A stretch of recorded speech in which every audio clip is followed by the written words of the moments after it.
तो जय हिंद साथियों, आप सबों का फिर से एक नई वीडियो में स्वागत है। जैसा कि हम आप लोग को बोले थे कि एक दिन में कोशिश करेंगे कि क्लास जो है 9th के साइंस का भी हो जाए और साथ में आर्ट्स पेपर का भी हो जाए, तो उसको कोशिश करने का प्रयास करते हैं। देखिए अभी टाइम है सोने का, सभी ट्रेनिंग वाले बच्चे सोए हुए हैं, लेकिन हम आप लोग के लिए वीडियो बना रहे हैं। तो कोशिश करना है कि मैं आप लोग के साथ जैसे आप लोग के मेहनत के लिए काम कर रहा हूँ, उसी तरह आप लोग को भी मेरा सपोर्ट करना है और साथ वीडियो पूरे देखना है। वीडियो अगर पूरा देखिएगा तभी एनसीईआरटी समझ में आ पाएगा, और एनसीईआरटी का कितना महत्व है ये आप लोग को पता ही होगा, या जो एग्ज़ाम दिए होंगे उनसे पूछ लीजिएगा। तो देखिए ये एनसीईआरटी उन सभी एग्ज़ामों के लिए महत्व है जो भी जीके जीएस का एग्ज़ाम दे रहे हैं, जिसमें जीके जीएस होता है, उनके लिए एनसीईआरटी पढ़ना ही अति आवश्यक है। तो चलिए हम लोग बिना देर किए हुए आज की 9th के ज्योग्राफी का जो फर्स्ट चैप्टर है आकार और स्थिति। देखिए चैप्टर का नाम है आकार और स्थिति, ये ज्योग्राफी का फर्स्ट चैप्टर है। तो हम लोग देखिए आज के अपने इस यूट्यूब पे जो है 9th का साइंस स्टार्ट किए हैं और ज्योग्राफी स्टार्ट किए हैं। तो आप लोग बस हमारे साथ अपना टाइम एक्सपेंड कीजिए और अपनी तैयारी को बेहतर बनाइए और अपना सिलेक्शन पाइए, अपना रिजल्ट ले जाइए। ठीक है, तो चलिए बिना देर किए हम लोग पढ़ते हैं आज के इस ज्योग्राफी को लाइन बाय लाइन, और जो भी इंपॉर्टेंट होगा आप लोग को मार्क कर लेना है अपने एनसीईआरटी में। ठीक है, तो एनसीईआरटी सभी को खरीदना है 9th और 10th का। तो चलिए देखिए हम लोग क्या है। भारत विश्व की प्राचीनतम संस्कृतियों में से एक है। पिछले 5 दशकों में भारत ने सामाजिक आर्थिक रूप से बहुमुखी उन्नति की है। कृषि, उद्योग, तकनीकी और सर्वांगीण आर्थिक विकास में प्रगति हुई है। भारत विश्व का इतिहास में भी महत्वपूर्ण योगदान दे रहा है। कहने का मतलब देखिए ये इतना इम्पोर्टेंट नहीं है। कहने का मतलब कि भारत जो है आजकल के टाइम में, मतलब कुछ सालों से जो भारत अग्रणी भूमिका निभा रहा है। कहने का मतलब विकास की ओर बढ़ रहा है। ठीक है, और अपना जो है भारत के विश्व में भी अपना योगदान दे रहा है। तो चलिए आगे चलते हैं। इतना वो इम्पोर्टेंट नहीं है, जो भी इम्पोर्टेंट है उसको समझना है। देखिए स्थिति, ये स्थिति बहुत ज़्यादा इम्पोर्टेंट, स्थिति को समझना बहुत ज़्यादा ज़रूरी है। तो चलिए हम लोग स्थिति को समझते हैं। भारत का स्थिति कहाँ है? तो चलिए देखिए, भारत एक विशाल देश है, ये तो बात बिल्कुल सही है, क्योंकि भारत जो है पूरे वर्ल्ड का 7th लार्जेस्ट कंट्री है। ठीक है, यह उत्तरी गोलार्ध में स्थित है। यह किस गोलार्ध में है? इसको मार्क कर लेना है। यह उत्तरी गोलार्ध में स्थित है, उत्तरी गोलार्ध में स्थित है। देखिए उत्तरी गोलार्ध में भी अगर बोलेगा तो ये उत्तरी गोलार्ध में भी ज़्यादा इंपॉर्टेंट हो जाता है, कभी कभी ऑप्शन में आ जाता है। उत्तरी गोलार्ध में भी कहाँ पे? तो ये उत्तर पूरब हो जाएगा। ठीक है, उत्तरी गोलार्ध में भी उत्तर पूरब में हो जाएगा। देखिए जैसे ग्लोब को देखते हैं हम लोग। ठीक है, यहाँ पे देखिए मैप, देखिए ये मैप है। ठीक है, ये भारत का मैप है, और ये इसका जो है कहने का मतलब ये जो है उत्तरी गोलार्ध में है। कहने का मतलब देखिए ये जो बीच से ये 0 डिग्री लाइन गया है, इसको भूमध्य रेखा कहते हैं। क्या कहते हैं? भूमध्य रेखा कहते हैं, जो पृथ्वी को 2 बराबर भागों में बांटती है। ये ऊपर वाला जो है एरिया हो गया नॉर्थ, ये हो गया नॉर्थ, ये हो गया साउथ। तो अब देखिए, और बीच में यहाँ 0 डिग्री जो है, ये 0 डिग्री जो देशांतर देखने को आपको मिल रहा है। ठीक है, देखिए अब इसको देखिए, यहाँ 0 डिग्री से इधर देखिए और नॉर्थ में इधर देखिए, तो ये कौन सा भाग हो जाएगा? ये भाग क्या हो जाएगा? ये भाग हो जाएगा उत्तर पूर्व। तो भारत देखिए यहाँ पे है, उत्तर पूर्वी भाग में है। तो इसको समझना है अच्छे से। चलिए अब चलते हैं आगे। हम लोग आगे क्या समझना है आप लोग को? तो इसमें देखिए आगे क्या समझना है कि इसका मुख्य भूभाग 8 डिग्री 4 मिनट उत्तर से 8 डिग्री 4 मिनट उत्तर से 37 डिग्री 6 मिनट उत्तर अक्षांश तथा 68 डिग्री 7 मिनट पूरब से 97 डिग्री 25 मिनट पूरब देशांतर तक है। आप लोग को पढ़े होंगे तो अक्षांश और देशांतर मालूम ही होगा। जैसे ये पृथ्वी है, पृथ्वी पर ये वाला लाइन जो देख रहे हैं, ये बड़ी लाइन, ये वाला जो लाइन देख रहे हैं, ये सब लाइन जो देख रहे हैं, ये क्या है? अक्षांश है। ये सब अक्षांश है। और जो ऊपर से खड़ी लाइन दिख रहा है, जो ऊपर से लाइन दिख रहा है इस मैप में, वो क्या है? देशांतर होता है। तो इसलिए भारत का जो है अक्षांशीय और देशांतरीय विस्तार बताया गया है। तो देखिए अक्षांशीय विस्तार में इसका जो है ये वाला भाग कितना है? 8 डिग्री 4 मिनट है, 8 डिग्री 4 मिनट है। और ऊपर ये जो मैप देख रहे हैं भारत का, इसका भाग जो है ये 37 डिग्री 6 मिनट पे है। तो ये है इसका विस्तार। कहने का मतलब 8 डिग्री 4 मिनट उत्तर से उत्तर से 37 डिग्री मिनट 6 मिनट उत्तरी अक्षांश तक तथा 68 डिग्री 7 मिनट। 68 डिग्री 7 मिनट क्या है, तो ये है 68 डिग्री, ये है 68 डिग्री 7 मिनट देशांतर है, और ये 97 डिग्री, ये जो लास्ट कॉर्नर देख रहे हैं अरुणाचल प्रदेश का, ये है 97 डिग्री 25 मिनट पूर्वी देशांतर में है। तो ये है भारत का विस्तार है। इसको क्या करना है, नोट कर लेना है या आपको मार्क कर लेना है अपने एनसीईआरटी अगर बुक रखे होंगे तो। अब देखिए कर्क रेखा 23 डिग्री 30 मिनट उत्तर दिशा में देश को लगभग 2 बराबर भागों में बांटती है। अब देखिए ये मान लीजिए ये भारत का मैप है, ये भारत का मैप है, और ये जो गुजरात देख रहे हैं यहाँ से क्या होता है, कर्क रेखा गुजरता है, और कर्क रेखा किसको कहते हैं, तो 23.5 डिग्री मतलब 23 डिग्री 30 मिनट उत्तरी अक्षांश को कहते हैं कर्क रेखा, जो भारत को लगभग 2 बराबर भागों में बांटती है। ठीक है, तो अब देखिए इसको पढ़ना है, लगभग 2 बराबर भागों में बांटती है। मुख्य भूभाग के दक्षिण और पूरब में क्या है, अंडमान और निकोबार द्वीप समूह बंगाल की खाड़ी में तथा दक्षिण पश्चिम में लक्षद्वीप समूह अरब सागर में स्थित है। अपनी एटलस की सहायता से द्वीपों का विस्तार ज्ञात करें। देखिए हम समझाते हैं आपको मैप से। देखिए ज्योग्राफी में मैप बहुत ज़्यादा इंपॉर्टेंट हो जाता है, इसलिए मैप से समझना बहुत ज़्यादा ज़रूरी है। कह रहा है कि ये जो भारत है उसके दक्षिण और पूरब में क्या है, अंडमान निकोबार द्वीप समूह है। देखिए ये हो गया दक्षिण, ये हो गया पूरब, और ये जो दिख रहे हैं ये वाला जगह यहाँ पे क्या है, अंडमान निकोबार द्वीप समूह है।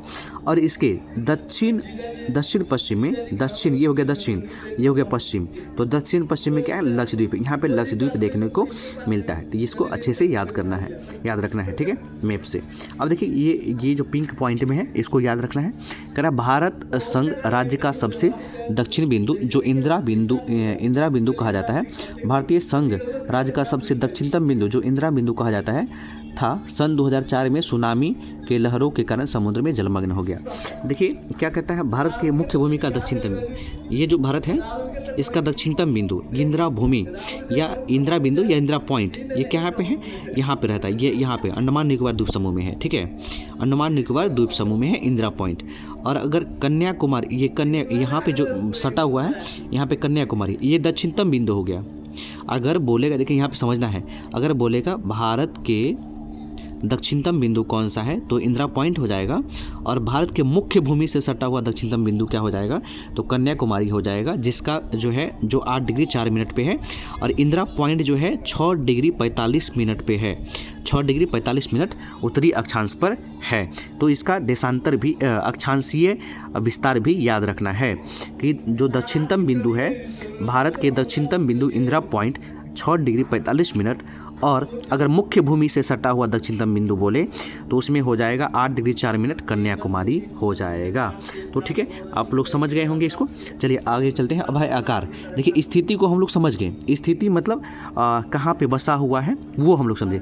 अब आकार मतलब भारत का आकार कैसा है, गोल है, चौड़ा है, लंबा है, आयताकार है, क्या है, तो समझते हैं एनसीईआरटी क्या कह रहा है। भारत के भूभाग का कुल क्षेत्रफल लगभग 32 लाख, कितना है, 32 लाख क्या है, 84,000 है। 32,84,000 कहने का मतलब 32.8 लाख दिया है, ये पॉइंट में दिया है, ये कितना पॉइंट में दिया है, इसका एग्जैक्ट अगर डाटा हम लोग देखें तो 32 लाख क्या हो जाएगा, 32,84,263 किलोमीटर है, 263 किलोमीटर। ठीक है, स्क्वायर। अगर पूरे डाटा में बोला जाए तो 32,84,263 वर्ग किलोमीटर है। ठीक है, और पॉइंट में 32.8 लाख किलोमीटर है। ठीक, तो आगे चलते हैं। आगे क्या है, वर्ग किलोमीटर। भारत का क्षेत्रफल विश्व के कुल क्षेत्रफल का, जो भारत का क्षेत्रफल जो है वह विश्व के कुल क्षेत्रफल का कितना है, तो 2.42% है। ये आप लोग को जब हम नोट्स दिए होंगे ज्योग्राफी के, उस नोट्स में भी लिखा हुआ होगा। ठीक है, तो देखिए 2.42% है। ठीक है, ये भारत जो है पूरे वर्ल्ड के मैप के अनुसार वह 2.42% पे बसा हुआ है। ठीक है, तो आगे चलते हैं, आगे देखते हैं क्या है। ये पेज खत्म हुआ, अगला पेज हम लोग देखते हैं। अब देखिए यहाँ पे समझना है, भौगोलिक क्षेत्रफल का 2.42% कहने का मतलब यहाँ पे 4 दिया हुआ है, तो 2.42% या 2.4 भी रहेगा तो आप लोग उसको सही मान सकते हैं। ठीक है, भारत विश्व का 7वां बड़ा देश है। बात सही है, भारत विश्व का 7वां बड़ा देश है। इससे बड़े देश हैं जैसे हो गया रूस हो गया, कनाडा हो गया, अमेरिका हो गया, चीन हो गया, उसके बाद हो गया ब्राज़ील हो गया। ठीक है, ये सब इनसे बड़े देशों के लिस्ट हैं। ठीक है, तो आगे चलते हैं। भारत की स्थल सीमा रेखा लगभग कितना है, लगभग 15,200 किलोमीटर। भारत की स्थलीय सीमा जो है लगभग 15,200 किलोमीटर है, लेकिन अगर एग्जैक्ट पूछे तो 15,106 किलोमीटर होता है, 15,106 किलोमीटर होता है। ठीक है, तो अगर दिया हुआ होगा तो मार सकते हैं आप लोग। और समुद्री तटरेखा अंडमान और निकोबार द्वीप समूह तथा लक्षद्वीप समूह के साथ 75.16 किलोमीटर है। कहने का मतलब अगर भारत का इसमें क्या है, स्थलीय सीमा बोला है। स्थलीय सीमा जो है 15,200 किलोमीटर है, लेकिन भारत का जलीय सीमा पूछे तो जलीय सीमा जो हो जाएगा पूरे भारत का जलीय सीमा कितना हो जाएगा, 7516.6 किलोमीटर। इसमें क्या होता है, ये अंडमान और निकोबार द्वीप समूह मिला हुआ है। 7516 में अंडमान और निकोबार द्वीप समूह सारा जुटा हुआ है। अगर इसमें बोले भारत की मुख्य भूमि का जलीय मुख्य भूमि का कितना भाग है, भारत का जलीय मुख्य भूमि से सटा हुआ कितना भाग है, तो उसमें हो जाएगा 6100 किलोमीटर, मात्र 6100 किलोमीटर हो जाएगा। इसमें देखिए, इसमें 6100 किलोमीटर में लक्षद्वीप और अंडमान निकोबार द्वीप समूह नहीं शामिल है। अगर मुख्य भूमि से सटा हुआ जलीय भाग बोले तब बोलना है 6100 किलोमीटर। अगर लेकिन पूरे बोल दे कि पूरा जलीय भाग कितना है तो 7516 हो जाएगा। यही बात समझना है और यही एग्जाम में कन्फ्यूजन भी करता है। ठीक है, तो आगे चलते हैं। आगे क्या है, देखिए भारत के उत्तर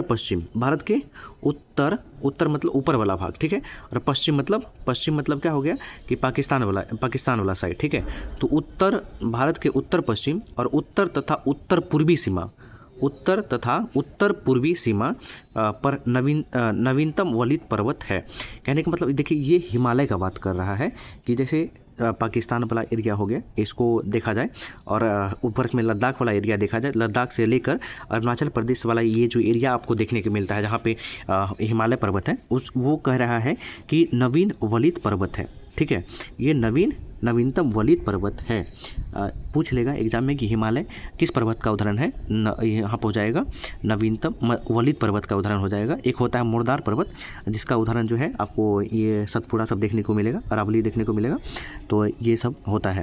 ठीक है, तो आगे चलते हैं। आगे क्या है, अब इसके दक्षिण का भूभाग मतलब नीचे वाला भूभाग उत्तर में चौड़ा है और 22 डिग्री उत्तरी अक्षांश से हिंद महासागर की ओर संकरा होता गया है।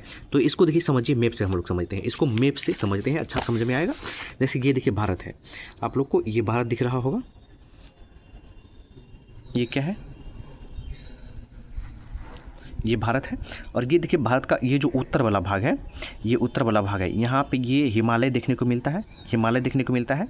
जो किसका उदाहरण है, वलित पर्वत का उदाहरण है। ठीक है, और यहाँ पे देखिए इसके बोला है कि दक्षिणतम भाग में, दक्षिण में, जैसे यहाँ से देखिए, यहाँ से दक्षिणतम भाग जो है संकरा हो गया है, और दक्षिणतम भाग का उत्तरी भाग जो है ये उत्तर है। तो ये उत्तर जो हो गया, अगर ये क्या है, चौड़ा है, धीरे धीरे नीचे क्या हो गया, संकरा होता गया है, मतलब सिकुड़ता गया है। और ये जो जहाँ से सिकुड़ना स्टार्ट किया है वह 22 डिग्री अक्षांश है। तो पूछेगा कि भारत जो है अपने दक्षिणतम भाग में कितना डिग्री अक्षांश से सिकुड़ना प्रारंभ किया है, तो हो जाएगा 22 डिग्री अक्षांश से सिकुड़ना प्रारंभ किया है। तो इसको भी याद रखना है, बहुत ज़्यादा ज़रूरी है याद रखना। ठीक है, क्वेश्चन यही पूछ लेता है, तो बहुत सारे बच्चों को नहीं पता चलता है, और कोई भी टीचर लिखवाते भी नहीं हैं इसको। ठीक है, तो चलिए देखिए आगे चलते हैं। आप लोग देख चुके हैं, यहाँ तक हम लोग यहाँ तक पहुँच चुके हैं। ठीक है, तो आगे देखिए, महासागर की ओर संकरा होता गया है, और इसके पश्चिम में क्या है, अरब सागर तथा पूरब में बंगाल की खाड़ी स्थित है। तो आप लोग पता होगा कि उसके क्या है, पश्चिम में क्या है, पश्चिम में अरब सागर है और पूरब में बंगाल की खाड़ी है ना, बंगाल की खाड़ी स्थित है। और देखिए अक्षांश और देशांतर का विस्तार लगभग 30 डिग्री है। देखिए इसमें ये 30 डिग्री क्या है, तो कहने का मतलब है कि अक्षांश, जो भी अक्षांश है और जो भी देशांतर है, उनके बीच का जो अंतर है, भारत के अक्षांशीय विस्तार का जो बीच का अंतर है वह 30 डिग्री है। कितना है? 30 डिग्री का अंतर है। भारत के अक्षांशीय और देशांतरीय विस्तार में 30 डिग्री का अंतर है। परंतु क्या है? परंतु फिर भी पूरब पश्चिम का विस्तार उत्तर दक्षिण के विस्तार की अपेक्षा कम प्रतीत होता है। पूरब और पश्चिम का विस्तार, कहने का मतलब पूरब हो गया क्या कि बंगाल की खाड़ी, और पश्चिम, पूरब वाला भाग क्या होगा? पूरब का पश्चिम का विस्तार अपेक्षा कम प्रतीत होता है। मतलब ये विस्तार का अपेक्षा कम प्रतीत होता है, कहने का मतलब कि पीछे वाला भाग जो है कम प्रतीत होता है और आगे वाला भाग ज़्यादा प्रतीत होता है। अब आगे चलना है। गुजरात से अरुणाचल प्रदेश के स्थानीय समय में 2 घंटे का अंतर है। 2 घंटे का अंतर है। 82 डिग्री 30 मिनट पूर्वी देशांतर रेखा को भारत की मानक याम्योत्तर माना गया है, जो कि उत्तर प्रदेश में मिर्ज़ापुर से गुजरती है और अक्षांश का प्रभावित दक्षिण से उत्तर की ओर दिन और रात पर अवधि पर पड़ता है। चलिए इसको हम लोग पूरी समझते हैं। क्या है कि कहने का मतलब, देखिए यहाँ पे क्या बोला गया है कि ये जो मैप से समझते हैं, ये जो अरुणाचल प्रदेश है और ये जो गुजरात है, इनके बीच में जो है कितने डिग्री का अंतर होता है, इनके बीच में कितने घंटे का अंतर होता है? तो 2 घंटा का अंतर होता है। 2 घंटा का अंतर होता है। अगर डिग्री में बात किया जाए तो देखिए डिग्री समझना है कैसे होता है, डिग्री कैसे निकाला जाता है। तो 2 घंटा बराबर कितना डिग्री होगा? जैसे 1 डिग्री बराबर होता है, 1 डिग्री में 4 मिनट होता है। 1 डिग्री में 4 मिनट होता है। 1 डिग्री में कितना मिनट होता है? 4 मिनट होता है। और आपको कितना मिनट दिया गया है? आपको बोला है कि 2 घंटा में 120 मिनट होगा। कितना होगा? 120 मिनट होगा। इसमें डिवाइड करना है 4 से, ठीक है। ये कट के कितना आ जाएगा? 30 डिग्री। कितना आ जाएगा? 30 डिग्री। कहने का मतलब जो है अरुणाचल प्रदेश और गुजरात के बीच में 30 डिग्री का अंतर है और समय में बोला जाए तो 2 घंटे का अंतर होता है। कहने का मतलब अरुणाचल प्रदेश में सबसे पहले सूर्य उगता है और गुजरात में सबसे लास्ट में उगता है, ठीक है। 1 डिग्री में 4 मिनट होता है, तो 120 में कितना मिनट होगा? 120 डिग्री में कितना डिग्री होगा? तो 4 मिनट से डिवाइड कर देंगे, 30 डिग्री आपको निकल के चला आया, ठीक है। तो ये समझ गए हैं आप लोग। और इसमें ये समझना है कि देखिए ये वाला भाग जो है क्या होता है, ज़्यादा प्रतीत होता है, ये वाला भाग कम प्रतीत होता है। आप लोग को देखे तो एक बार फिर से देख लेते हैं, डाउट क्लियर हो जाएगा कौन सा भाग ज़्यादा प्रतीत होता है। परंतु फिर भी पूरब और पश्चिम का विस्तार उत्तर और दक्षिण के विस्तार की अपेक्षा कम प्रतीत होता है। कहने का मतलब ये वाला विस्तार देखिए, ये और ये वाला विस्तार जो है इसके विस्तार से कम प्रतीत होता है। ये और ये वाला विस्तार जो है इसके विस्तार से कम प्रतीत होता है, ठीक है। अब आगे चलते हैं। आगे क्या है?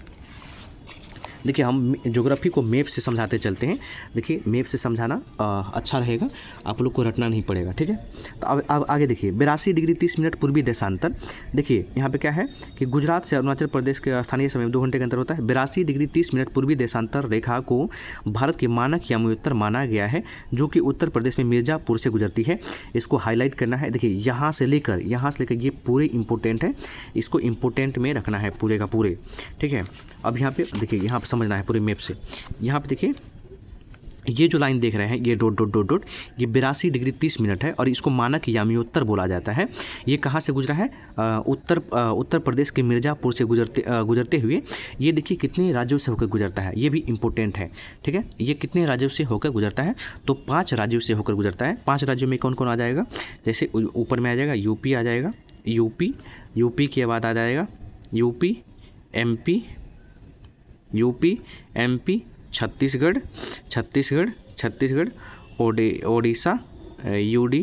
ओडिशा और आंध्र प्रदेश। ये 5 राज्य से होकर गुजरता है। इसको भी याद रखना है, क्वेश्चन में आ जाएगा कि जो है भारत का मानक याम्योत्तर जो होता है, कहने का मतलब 82 डिग्री 30 मिनट देशांतर जो है वह कितने राज्यों से होकर गुजरता है? तो 5 राज्यों से। उसमें का नाम क्या है? तो उत्तर प्रदेश, मध्य प्रदेश, छत्तीसगढ़, ओडिशा और आंध्र प्रदेश हैं। तो इसको याद रखना है आप सबको। और ये उत्तर प्रदेश कहाँ से? तो मिर्ज़ापुर से होकर गुजरता है, ठीक है। अब आगे क्या है? आगे देखिए, अब यहाँ पे देखिए 82 डिग्री 30 मिनट पूर्वी देशांतर को भारत की मानक यामोत्तर क्यों माना गया है? कन्याकुमारी और कश्मीर में दिन रात की अवधि में अंतर क्यों होता है? तो ये क्वेश्चन है, इस क्वेश्चन को डील कर लेना है। जो आपको पढ़ाए हैं तो उससे समझ में आ गया होगा, इसको डील हो जाएगा आसानी से। आप लोग देख लीजिएगा, भारत तथा विश्व। अब क्या है, अब देखिए भारत तथा विश्व मतलब भारत और विश्व में क्या कनेक्शन है, क्या जुड़ा हुआ है। देखिए भारतीय भूखंड एशिया महाद्वीप के पूर्व और पश्चिम में के मध्य में स्थित है। भारतीय भूखंड जो है एशिया महाद्वीप के पूर्व और पश्चिम के मध्य में स्थित है।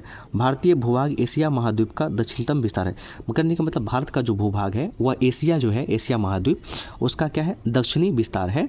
हिंद महासागर जो कि पश्चिम में यूरोपीय देशों और पूर्वी एशियाई देशों को मिलाता है, भारत को केंद्रीय स्थिति प्रदान करता है। देखिए दक्षिण का पठार हिंद महासागर में शीर्षवश फैला हुआ है और पश्चिम एशिया, अफ्रीका और यूरोप के देशों के साथ साथ पूर्व एशिया के देशों से भी पूर्व तट के माध्यम से निकटतम संबंध बनाए हुए हैं। हिंद महासागर में किसी भी देश की तटीय सीमा भारत जैसी नहीं है। भारत की इस महत्वपूर्ण स्थिति के कारण महासागर का नाम इसके नाम पर रखा गया है। ये देखिए इम्पोर्टेंट नहीं है, ठीक है, इस पर ध्यान नहीं देना है, इम्पोर्टेंट नहीं है, पढ़ लेना है एक बार, लेकिन ये इम्पोर्टेंट उतना नहीं है। बस इसको हम मैप से समझा देते हैं ये क्या कह रहा है। तो देखिए ये मैप से समझा दे रहे हैं। कहने का मतलब देखिए ये एशिया महाद्वीप है, ये क्या है, एशिया महाद्वीप, ये एशिया महाद्वीप है। और कह रहा है कि भारत जो है एशिया महाद्वीप के दक्षिण में है। ये बात सही है, ये है एशिया महाद्वीप, तो ये हो गया उत्तर, ये हो गया दक्षिण, तो ये एशिया महाद्वीप के दक्षिण में है। और इसके जो है पश्चिम में, इसके पश्चिम में अरब सागर है, इसके पूर्व में क्या है, इसके पूर्व में क्या है, ये पूर्व में प्रशांत महासागर और साथ में अंडमान निकोबार द्वीप समूह है। और ये देखिए बीच में है, क्या है, ये बीच में है, मतलब इसकी और इसके बीच में है, तो ये सेंट्रल है और ये हिंद महासागर के सटा हुआ है, इसलिए भारत के नाम पर हिंद महासागर का नाम पड़ा है। मतलब भारत के नाम पर हिंद महासागर का नाम हिंद महासागर पड़ा है, ठीक है। तो चलिए आगे समझ गए आप लोग। और देखिए ये पॉइंट जो पिंक बॉक्स में दिया हुआ है, इसको देखो याद करना कितना जरूरी है। सन 1859 में स्वेज नहर के खुलने से भारत और यूरोप के बीच की दूरी कितना 7000 किलोमीटर कम हो गई है। इसको भी याद रखना है कि जब सन 1859 में स्वेज नहर खुला था तो भारत और यूरोप के बीच की जो दूरी है 7000 किलोमीटर कम हो गई थी, जिससे अंग्रेज़ों को और ज़्यादा व्यापार करने में सुविधा मिल गया था, ठीक है। तो इसको याद रखना है, ये पॉइंट बहुत ज़्यादा इम्पोर्टेंट है। और देखिए भारत से बड़े जो देश हैं उनका यहाँ पे आंकड़ा है, ठीक है। रूस हो गया भारत से बड़ा, कनाडा, संयुक्त राज्य अमेरिका, चीन, ब्राज़ील, ऑस्ट्रेलिया और भारत, ये भारत से 7 बड़े देश हैं। इसको भी याद कर रखना है। भारत से जो 7 बड़े देश हैं उसको याद रखना है, ठीक है। अब देखिए इस मैप में कितना सारा क्वेश्चन छुपा हुआ है, ठीक है। इस मैप को समझना है और इस मैप में कितने सारे क्वेश्चन छुपे हुए हैं इनको भी देखना है, ठीक है। अब बोल देगा कि भारत का उत्तर से दक्षिण की लंबाई कितनी है, तो भारत से उत्तर से दक्षिण की लंबाई कितना है, 29 से 33 किलोमीटर, कितना है, नहीं सॉरी 32 से 14 किलोमीटर, कितना है, 32 से 14 किलोमीटर है। 32 से 14 किलोमीटर है। भारत के उत्तर से दक्षिण का लंबाई जो है वह 32 से 14 किलोमीटर है। और भारत का पश्चिम से पूर्व की लंबाई 29 से 33 किलोमीटर है। 29 से 33 किलोमीटर, 2933, 29 से 33 किलोमीटर है। देखिए अब हम लोग को यहीं पे समझना है कि यहीं पे हम आपको समझाएंगे, एक्स्ट्रा पॉइंट समझाएंगे कि भारत का दक्षिणतम बिंदु, सब सारे बिंदुओं को बताएंगे। देखिए भारत का उत्तरी बिंदु क्या है, भारत का उत्तरी बिंदु है, ये जो उत्तरी बिंदु दिख रहे हैं इसका नाम क्या है, तो इसका नाम है इंदिरा कोल। भारत का उत्तरी बिंदु क्या है, इंदिरा कोल है, जो वर्तमान में पीओके में अवस्थित है। पहले लद्दाख में आता था, वर्तमान में पीओके में है। पीओके क्षेत्र पाकिस्तान के अधिकृत आता है, जो इसका माना गया है, ठीक है। तो पीओके में है उत्तरी बिंदु। और देखिए अब इसको पूर्वी बिंदु क्या है, पूर्वी बिंदु अरुणाचल प्रदेश, जिसको वालांगो बोला जाता है। क्या बोला था, वालांगो। पूर्वी बिंदु को वालांगो या कीवीथो। और यहाँ पे उत्तरी बिंदु इंदिरा पॉइंट, इंदिरा कोण, दक्षिणतम पूर्वी बिंदु वालांगू या किवेथु, और उसके बाद जो है दक्षिणतम बिंदु इंदिरा, ये वाला बोला जाए। देखिए दक्षिणतम बिंदु उसे हो जाएगा इंदिरा पॉइंट, इधर होगा इंदिरा पॉइंट, यहाँ पे ये 6 डिग्री 45 मिनट देख रहे हैं इंदिरा पॉइंट, और भारत के मुख्य भूमि से सटा हुआ दक्षिणतम बिंदु इंदिरा कन्याकुमारी हो जाएगा, कन्याकुमारी। और भारत के पूर्वी बिंदु जो है, पश्चिमी बिंदु सरक्रीक या गुहारमुती, ये जो है इसका नाम है सरक्रीक या गुहारमुती। ये एग्जाम में आ जाएगा, इसको इसलिए आपको एनसीईआरटी में लिखा हुआ नहीं है, आपको नोट कर लेना है, लिख लेना है यहाँ पे, ठीक है। तो चलिए आगे चलते हैं हम लोग। ये तो आप लोग देख लिए हैं कितना से कितना विस्तार, उत्तर से दक्षिण और पूरब से पश्चिम का विस्तार भी देख लिए, और जो भी इम्पोर्टेंट पॉइंट था उसको भी हम समझा दिए हैं, ठीक है। तो चलिए आगे चलते हैं।